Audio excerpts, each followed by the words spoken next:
Hi, Minesh Baxi here, and I'm really excited that I have my good friend here with me. I've known him for 23 years now. We've Yeah. had so much fun time together. He's somebody who is like a buddy. You know what I'm saying? I've gone through challenges. He knows everything that's going on in my life, and we have been just close for a long time. I'd make sure I try visit him as much as possible in Tucson, Arizona. So, Bill, welcome. You've been a phenomenal friend, and thank you for that. Absolutely. Thank you very, very much. Looking forward to our discussion. Yeah, and I remember I have flown into Tucson. You invited me to come and speak a couple of times. We did Yeah. programs, Yeah. and I still remember those days. And lots of changes have happened in your life, my life. For me, despite being an author of 10 plus books, business coach, my most favorite role is being a parent. Mhm. And I heard the song called Cats in the Cradle and the Silver Spoon long time ago. Yes. Yes. And Yes. when I heard that song, I said, I don't want to be that parent. And I heard this before I was a parent. And for those who don't know it, and if you watch previous episodes, maybe you know this, but the song is about a dad who's never there, right? Right. And I don't Right. want to be that. And obviously, Bill, quite often you and I met with my family. So, and Mm. you met me before I had any Yes. kids. I No, remember no, I'm Toronto trip, right? yes, that Toronto and you we were at the top of that forgive me, was it the Sky Needle? And you were very CN Tower. comfortable. Yep, you were very comfortable walking across and looking down at a clear floor, and I was struggling. I was struggling and yes, that seemed like yesterday, but that It was does. approximately I think you're right. That was about 23 years ago, if I remember right. Yes. Something like that. Yeah, it's Wow. been a while. Wow. Yeah. And what was your friend's name? Beautiful man. Dan Man. That's right. Stan the man or Dan man. Dan man. Okay. Yeah. Stan, Stan, Stan Yes, Man. Stan. Yes, Stan man. Beautiful man. We had Yeah. a beautiful discussion that Mhm. evening at dinner, and it was really a beautiful, beautiful time. Yeah, we had a great time, and we went to see the Phantom of the Opera. No, no, Mamma Mia, I think. Oh, Mamma Mia. I think we went to see Okay. Mamma Mia live when my broadcast wise. Yeah. So we were there Yeah. at the theater, and then after that, we came over and met you. And here's what I'll let you know about the fear of heights so that you understand. Sure. If Forgive me. That I was my am, yeah, if I don't have to be in control, I have no fear of heights. gotcha. But if Gotcha. I'm in control, I have fear of heights. So I've Ah. been, I shouldn't say that I have had fear of heights. I should try to put that in the past. Like driving over certain bridges and hills. I don't do it. Yes. My wife is the one who does that, right? I want Yeah. to make sure Well, I'm aware of it. yeah. On No, the no. other hand, I have jumped out of a plane. Yeah, I know. Oh, yes. Yeah, I'm not ready for that one, but I'm glad. And that experience obviously was, I assume, enjoyable, correct? Yeah, it was enjoyable. And again, I didn't have to do anything. Yeah, yeah, So that was simple for me. I mean, I yeah. felt no huge adrenaline rush, panic, fear, nothing. But I Okay. think I trusted the people so much Sure, that sure. I didn't have to think about it. On the other hand, when I have to trust myself, I have some challenges there, and I'm still working through it. As much I've been on zip lines and stuff, but again, I'm not in charge. I just Right, right. follow. Yeah, you're just enjoying Good. the ride. So let's talk about parenting. I mean, you've seen my children grow, right? I mean, it's Oh, been yes. Yeah, have you done a beautiful we were job there with what them? last year, earlier this Yeah, year, right? yeah, Earlier in no, May. no. I was there Yeah, in May with and you. got a double dose, and then a year before that, and Correct. I went that, to. yeah, So let's talk about parenting. I know you have children, obviously, just like I do. And in my case, the question in this conversation is more about how do you influence your children on the values that are important to you? Maybe you guide them in career. Maybe you teach them some things critical about money. So those are the three areas in general that I want to cover.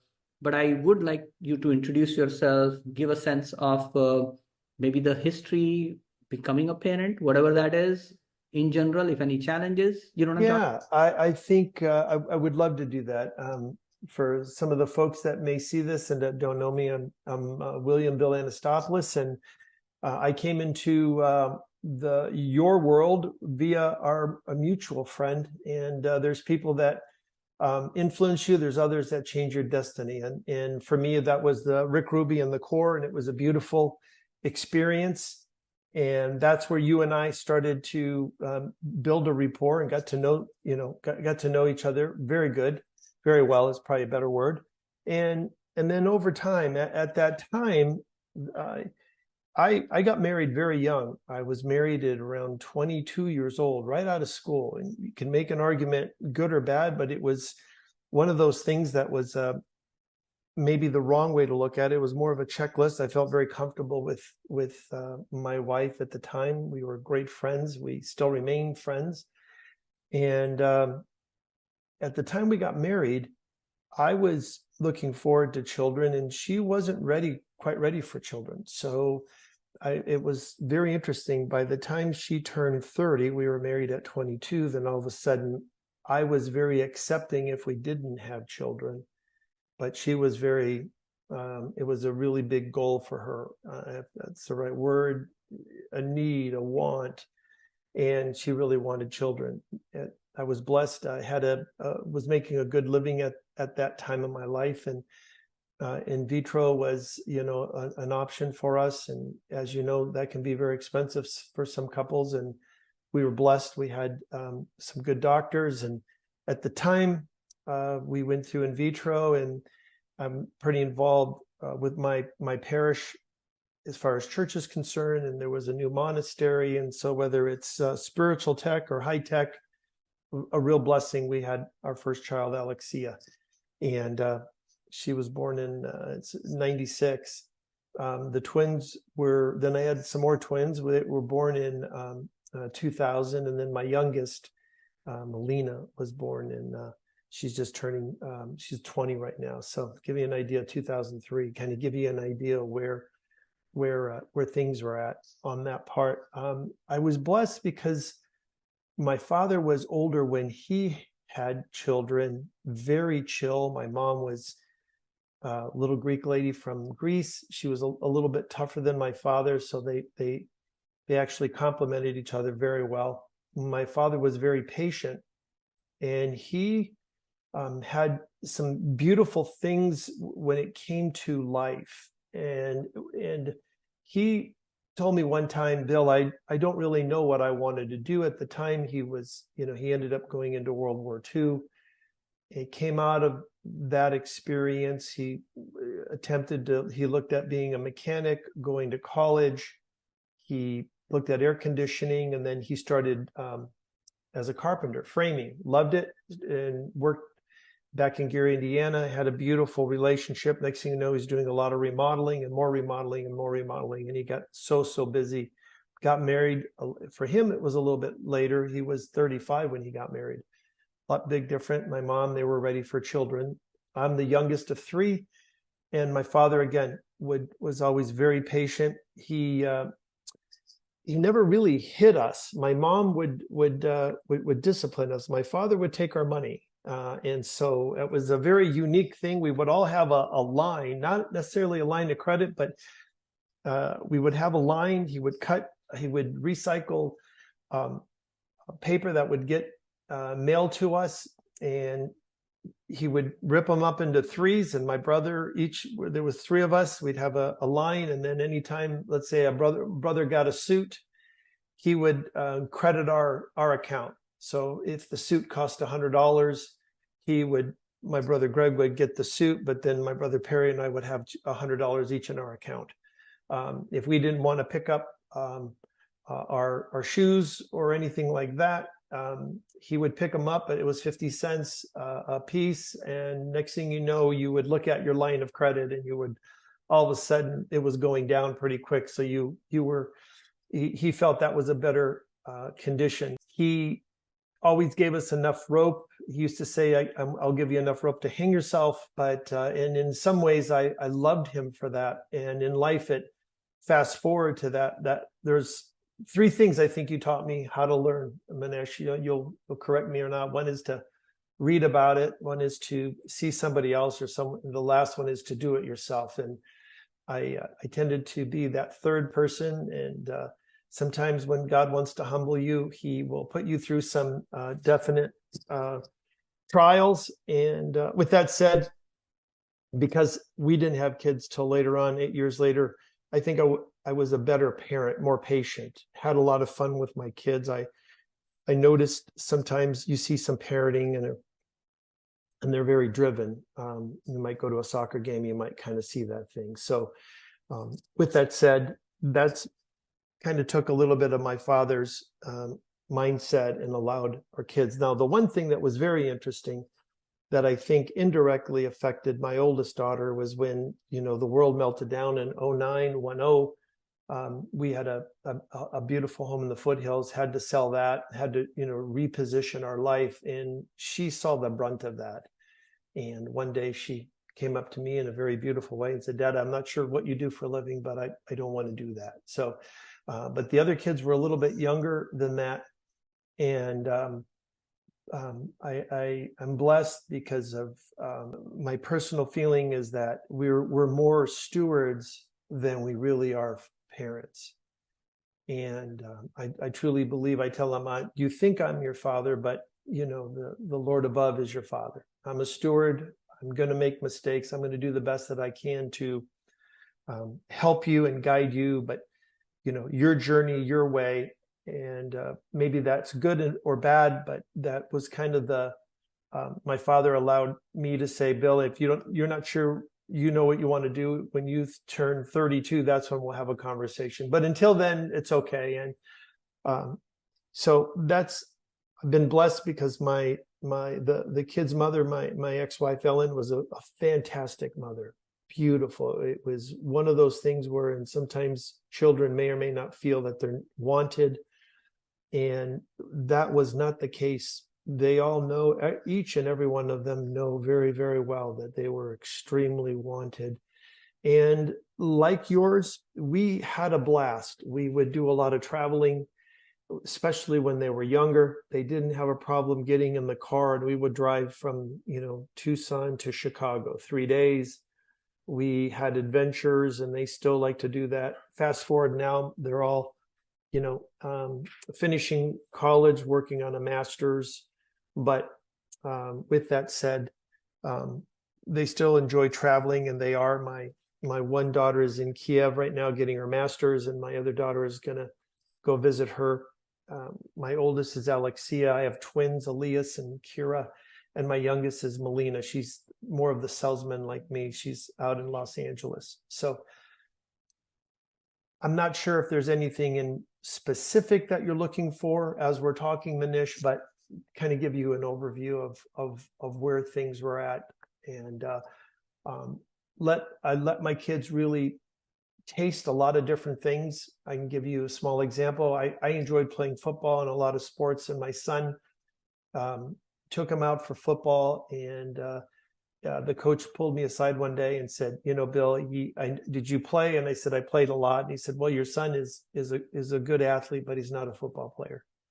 And I said, it was the middle of the season. And I told the coach, I said, look, I don't want him to quit or leave because I don't want him to think that's an option.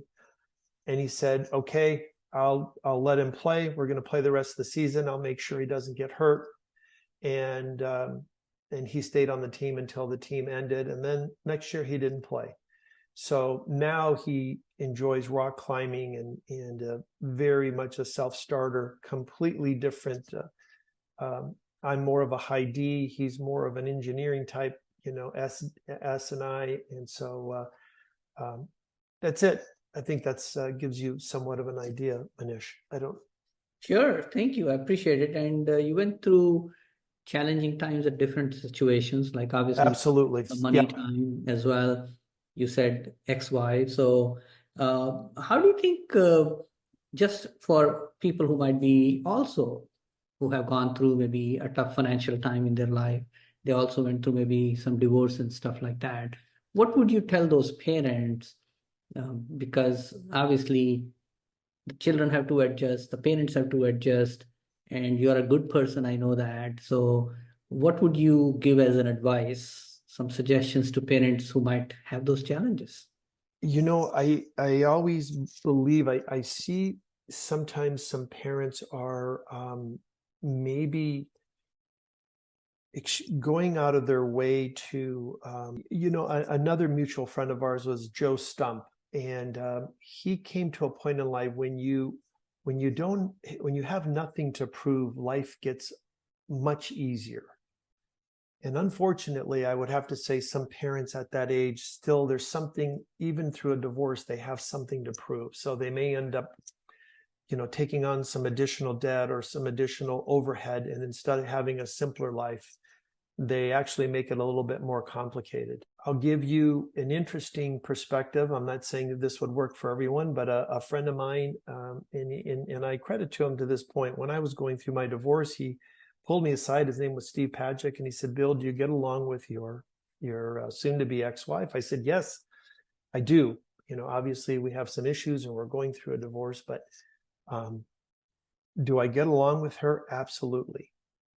And he pulled me aside and he said, "I would like you to consider to allow your kids to stay with her full time.